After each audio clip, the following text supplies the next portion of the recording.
Today, we're going to review why A/B testing is better if you don't worry about why something is happening.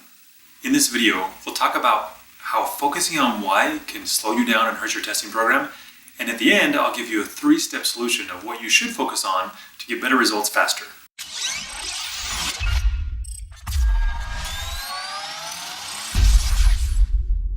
As humans, we all have this need to know why something is happening.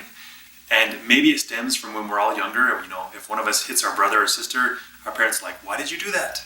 And of course, we have to come up with a reason. Well, I did it because the why of something is important to human nature, but it can be damaging to a testing program.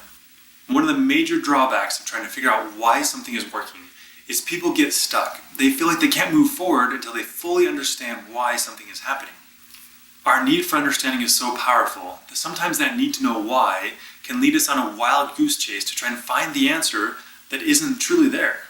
Just recently, a client came to me and they said, "I want to know what types of media our visitors are engaging with." Fortunately, we had just run a large navigation test with 10 different variations, and we had seen the intent of the visitor.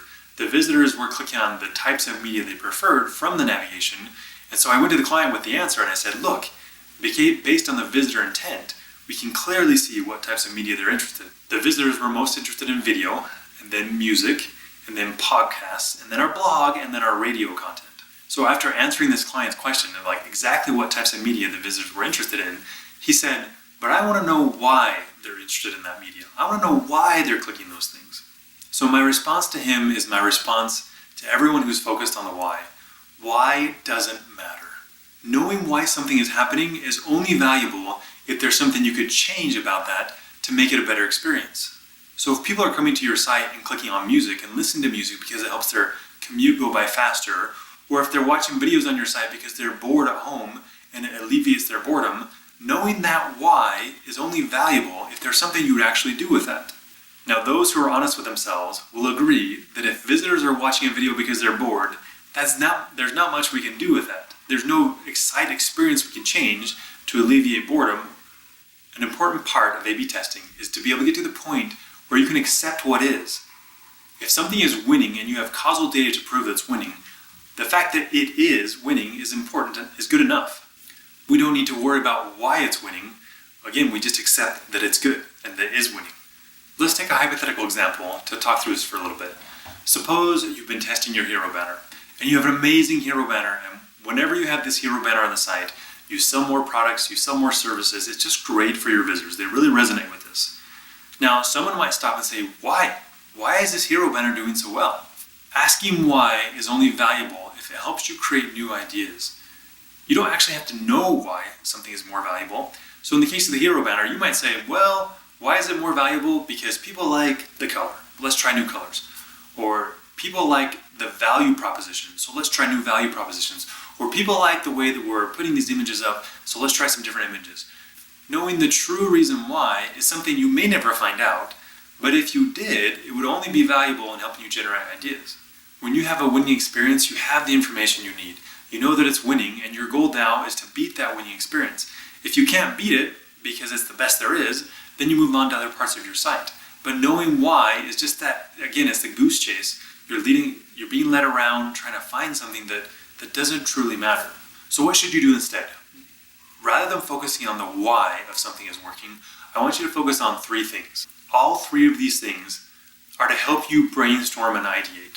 So again, knowing why, the value of knowing why something might be working is like, hey, this will help us have better ideas so we can test better things. Because knowing why helps you come up with good ideas, brainstorming also helps you come up with good ideas. So here are the 3 things. First, I want you to focus on who, your audience. Who is engaging with your site? And brainstorm a list of people. Is it men? Is it women? Is it older people or younger people? Is it first-time visitors? Is it people from search? Is it people are there to find something to solve a specific need or problem? Focus on the audience first.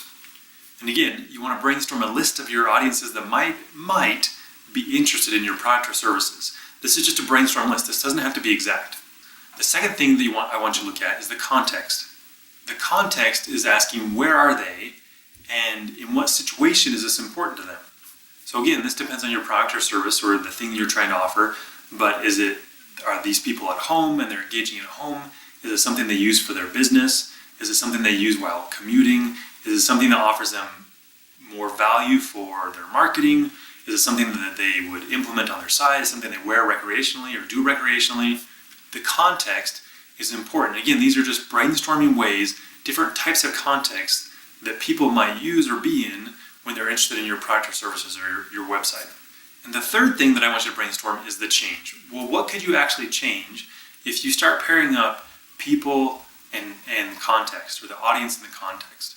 So suppose we take a couple of those and we just pair them together. Families who are at home, what change could we make for them? And again, now you're brainstorming solutions. Well, for them, we might want to put this on our homepage and have this image or have this call to action or have this value proposition. We might want to make the flow this thing for them. The point of knowing why is to give you brainstorm ideas.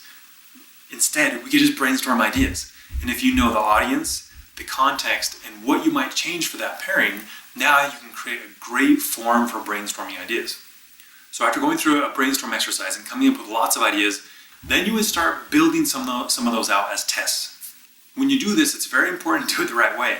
Suppose that I build a family's at-home audience context idea and I have some things I want to change for them. I still show that experience to everybody. I want to prove that that audience is valuable and that context is valuable and what I changed is valuable. And if I don't open up to everyone and every audience, then I lose that insight. Again, let's take another quick example. Suppose you have a popular product. You might be tempted to ask, why is this product selling so well? And the real answer might be, it's a fad, or the product fulfills a childhood memory or need, or makes them feel happy inside, or alleviates boredom. All these whys are very intangible. Instead, you might ask questions like this. Who is buying my product? Is it a family? Is it an individual? Is it partygoers? Is it people in the office? Is it people who have little kids? And again, that might be dependent on your product, but the audience is more important than trying to figure out the inner why of why someone is motivated to do something. Another question you might ask is, what context are they buying this product in? Is it for an anniversary?